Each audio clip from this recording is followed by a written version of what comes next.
back to my channel. Welcome to another episode of Surviving Adulthood. If you're new here, welcome, and if you're returning, welcome back. As you can tell by today's video title, it is a get ready with me with a little twist. It's a how I get ready on a hot summer day, which means there probably won't be any makeup involved in this video at all. I wanted to take some time to talk about religion on my channel, specifically just, you know, as you're adulting, as you get to become your own person, deciding on what you believe in and that whole process, and sharing my experience because it was not an easy process for me. So I just wanted to share it just in case someone else might be going through that. If you're interested in hearing about that, keep on watching. Don't forget at the end of the video to share, like, and subscribe if you enjoyed it. And yeah, now let's get on to the video. So first, a little bit about myself. I grew up Seventh-day Adventist. Seventh-day Adventist is a religion that falls under Christianity. One of the major key things about Seventh-day Adventist is that we observe the Sabbath. So from Friday sundown to Saturday sundown is a time block that we have that we solely get to focus on God. So we don't work, we don't cook, we don't, some people, they don't drive, they don't warm up food, they don't buy food. And just a lot of other things. We go to church during that time. There's certain places you're not supposed to frequent during that time. And not to say like the rest of the week you get to do whatever you want to do. It's just that that specific time block is used to slowly focus on God. Whereas for the rest of the week you can work, you can do other things, right? So how I came to be Seventh-day Adventist, my father was Seventh-day Adventist, my mother was Pentecostal. They got together, they had me, my mother became Seventh-day Adventist, and then I grew up Seventh-day Adventist. And growing up Seventh-day Adventist, for me specifically, it wasn't really that strict. There's a lot of other people who are Seventh-day Adventists, their upbringing was super strict. With me, it was just like, as long as you know, Friday night, you're not going anywhere. Saturdays, you're gonna be at church. You can't get any piercings, you can't get any tattoos, don't have sex before marriage. Aside from that, like, as long as I wasn't doing any of those things, I was pretty free to do as I please. Whereas other people, their parents their upbringing was a little stricter at Seventh-day Adventists, where they're not allowed to wear bright nail polish or nail polish at all. As girls, you can't wear pants. They don't wear pants. I don't want to say you can't wear pants. No jewelry or anything like that, which is also how I was raised, like with the not wearing jewelry. But yeah, because my parents weren't so strict, or my family weren't so strict with the faith, I didn't grow up wanting to like rebel or anything. I don't know, like the type of child that I was, being an only child, I was such a people pleaser that I didn't have it in me to be a rebel. I wanted my parents to approve of me. So I never really did much, and I never really had the liberty to do much too, because in my house it's like school, church, home, school, church, home. Like, if you're not at school, then you should be home. If you're not home or at school, you should be at church. There's nothing else, you know. There's no like on the weekends I get to hang out with my friends, none of that. You're home. Okay, if there's no school, there's no church happening, you should be home. You know, all throughout high school, I just always, you know, I followed basically what I had been taught at church, how I was raised, which was that God was real, God existed, and these are the things that you should and shouldn't do. Never questioning anything. Throughout high school, whenever I was around people who questioned things, my innate response was just to reject it, or to just be like, oh well, this is like the devil. I get to college, and for the first time, I don't have limitations on what time I can be out, who I have access to. I'm getting to see a wider variety of people, because it's not just people in my neighborhood that's going to my high school. I'm in college, I have people coming from all different states, all different walks of life, meeting together, living under the same roof. And yeah, all of a sudden it's like I kept just meeting a lot of people who were atheists. I met people who just had questions about whether or not God existed, people who are spiritual.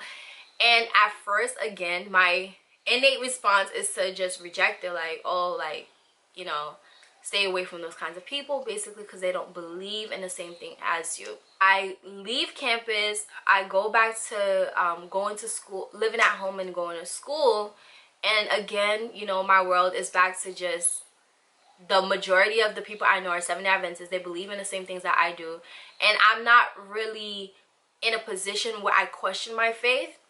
But the older I get, the older I was getting, the more people I started meeting that didn't believe in the same things as I did, and had legitimate reasons for not believing in those things.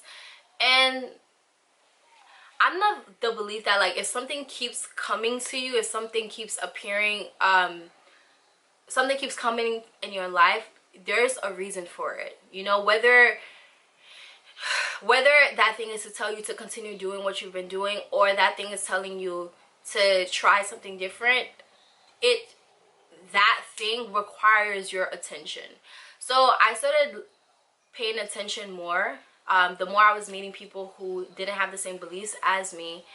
And I started questioning myself, like, why do I believe in God? Why do I believe in the things that I do?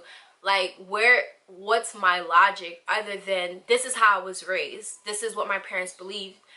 And I just went through a period of time where it was just like, you know what, God, if you are who I've been taught that you are, if you are understanding and you're compassionate and you're all-knowing, then you had to be understanding of the fact that my whole life I've believed in this thing because I believed in you, and I believed in this concept because this is how I was raised, not because I've actually found truth in it.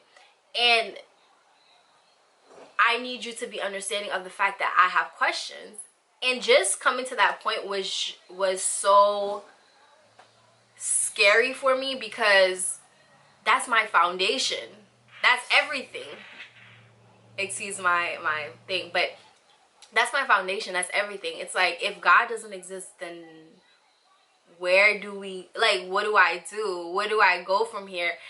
The basis of who I am is on the fact that God exists. The fact that, you know, I'm compassionate and all these things. Yet some of it is, you know, it's built into me. It's how I see what I've seen. But a lot of it is because I believe in God. And if I believe in God, then I believe that I have to be Christ-like. And if I believe that I have to be Christ-like, then I know that I have to be compassionate and aware of other people, and humble and giving, and all these different things. So that was really scary for me. In that moment of my life, I felt really lonely, because although I didn't have the strongest relationship with God, God was like this constant thing, or this constant person that I had, and now I didn't have it anymore. And a lot of the ways that I was raised, a lot of the things that I wasn't allowed to do or eat, I tried during that time, because it's like, that's not fair. Why do I have to go through my entire life following this thing that I'm not even sure that I believe in, just because that's just the norm? That's just how I was raised. Like, I don't want to go through life moving on autopilot. Like, I don't ever make decisions for myself. It's just, this is what my parents did, so this is what I'm going to continue to do. So yeah, I went through that period of time, and it's tough. And if you're going through that period of time, or if you happen to get to that point where you go through that, I just want to tell you that it's normal. First of all, I didn't realize it was normal. I didn't realize there were other people who were, you know, who frequented the same churches as me, who were going through the same things. And I'm like, again, bruh, why doesn't anybody share this, so that we know that it's okay to have these feelings? We know that it's okay to question things. Like, God is not a old school Haitian parent. You're allowed to, I believe that you're allowed to question it. And again, I don't have the strongest relationship with God, so don't run with what I'm saying. I'm just saying, from my experience, I feel like God is not going to hate me or throw me away because I have questions for him. So this was like maybe the beginning of last year. Come to now, though, where I stand with everything is just still that, like, I know this is gonna hurt church folk. I don't know for sure And I feel like nobody knows for sure. We can say that we've seen things happen in our lives, and so we know that God exists because of it, right? And that could very well be true, but it could also not be true. And the reason why I'm making this point is because I don't like the idea of rejecting people because they don't have the same beliefs as me, because we don't know. Nobody has died and said, yes, there is a God, or has, like, you know, no one is there to confirm it. So I think it's okay to have questions. I think the most important thing is for you to decide for yourself what it's going to be. For you to question things, and for you to decide, and not just go off of your parents, oh, this is what my parents believe, and just go through life on autopilot, never really fully committing to one or the other, never fully committing to the idea that God exists, or committing to the idea that God doesn't exist. You're just like on autopilot, like, I'm not gonna question anything, I'm just gonna go. And like, if you're gonna truly go to church, if you're gonna truly want to have a relationship with God, then allow him to change you. And if you're not, then you're not. But you have to make a decision. And I don't know, getting older, adulting, it has so many downsides. But at the same time, just being able to having the opportunity to create your own life, or deciding for yourself, and then, but then once you decide for yourself and you decide that God exists, you then have to allow him to lead your life, which is a whole nother thing on its own. But it's just, this is another gift of life. Another gift of adulting is deciding what you believe in and who you want to be. So take that decision. Don't let people make the decision for you. Don't let your parents make the decision for you. They have their own lives to live. You have your own life to live. So, you know, think about it. If you're going through it, again, know that God is not, if God is who we were taught that he is, he's not gonna hate us or throw us away because we have questions about him. And yeah, that's the video.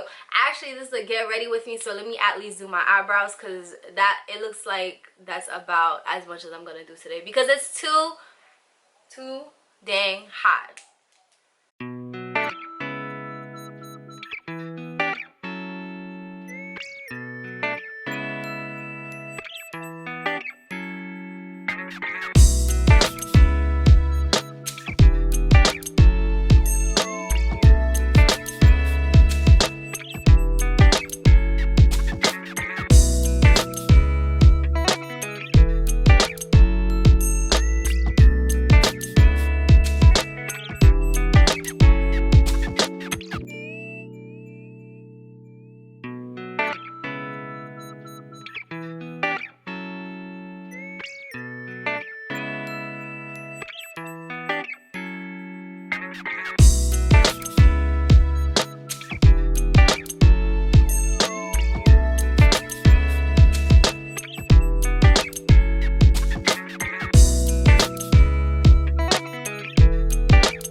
Alright guys, thank you so much for joining me in today's Get Ready With Me. What do you guys think of the look?